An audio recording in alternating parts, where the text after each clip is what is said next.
ಸೂರ್ಯೋಪನಿಷತ್ತು ಕೇಳಿದ ಬಳಿಕ ಸೂರ್ಯನ ಕಡೆ ಕಾಲು ಚಾಚಿ ಮಲಗಿದ್ರೆ ಹೆಂಗಾಗ್ತದೆ?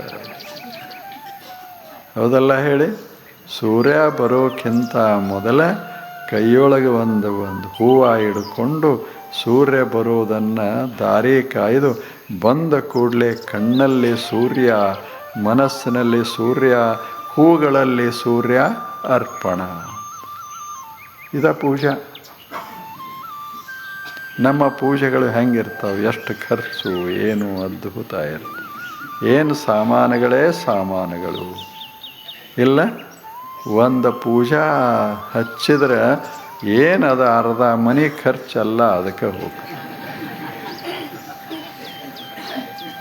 ಇದನ್ನು ಸೂರ್ಯೋಪಾಸನೆ ಹಂಗಲ್ಲ.